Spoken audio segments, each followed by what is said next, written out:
You've learned in your reading that a vector in 2 dimensions is represented by an arrow that has a length that's proportional to the magnitude and a direction that is, of course, exactly the direction. So we've got x and y. Suppose I have some force vector F1. So force is a vector. If you push or pull on something, it matters which way you push or pull. And suppose I have some F1 that's at a 75-degree angle, and this force is, say, 50 pounds. And now suppose I have some other force that is down here, F2, that is 20 pounds at a 60-degree angle below the x-axis. And I want to know what is the sum of these two vectors. What happens if I have both of these forces acting at the same time? So you've read about this in your book, so I just want to practice adding these vectors with you. So we have to break each vector into its components. So this vector has an x component, f1x, and a y component, f1y. That's how, so if you're pulling at this angle, this is how hard you'd be pulling to the right, and this is how hard you'd be pulling up. So this f1x, since adjacent over hypotenuse is cosine, f1x is given by f1 times the cosine of this 75-degree angle. So this turns out to be 50 pounds times cosine of 75 is 12.9 pounds.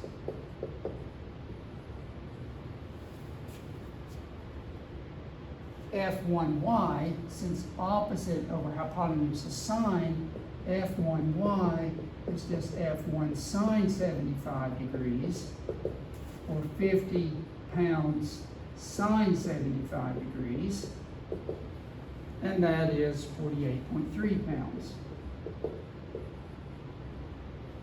So this just means that a 50-pound force at 75 degrees is equivalent to pulling at 12.9 pounds in the x direction and 48.3 pounds in the y direction.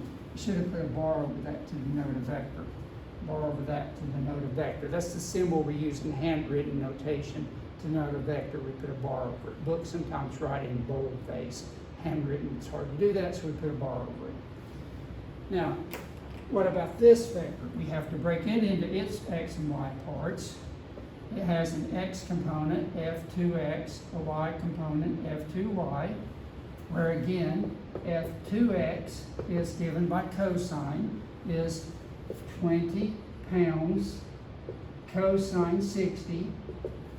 20 cosine 60 is 10.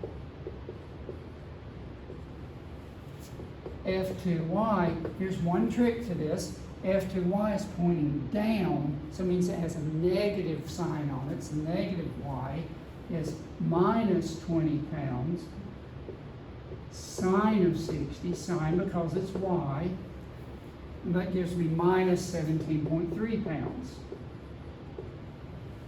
So this force at 20 pounds at this 60-degree angle is the same as pulling 10 pounds to the right and 17.3 pounds down.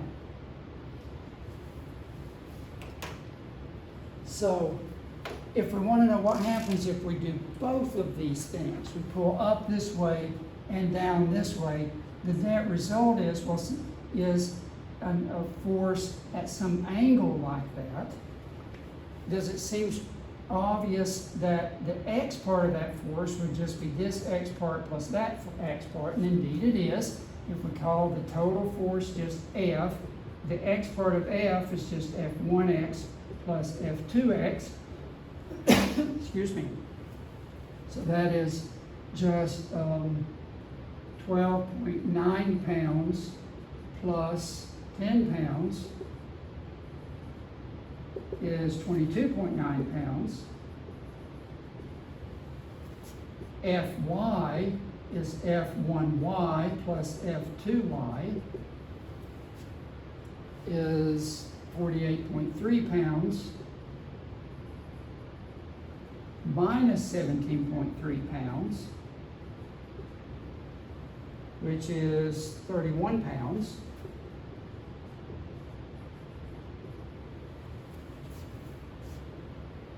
So that means that the net result of these two forces is a force that is 22 pounds this way and 31 pounds this way. So the end result is a vector like that. That's the sum, F. It has some magnitude F, some direction like that. To get the size, we just take its components, fx and fy, and f is fx squared plus fy squared square root. So that is just 22.9 squared plus 31 squared square root. So I'm going to do that real quick.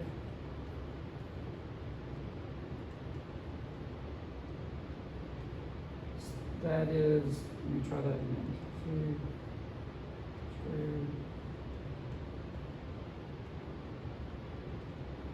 It's 38.0 pounds.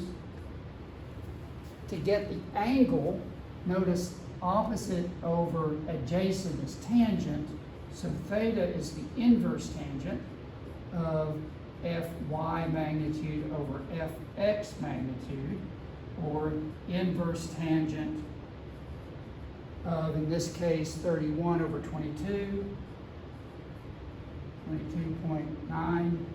Be sure your calculator's in signs or you'll get weird, it's not in signs, calculator's in degrees or you'll get weird answers.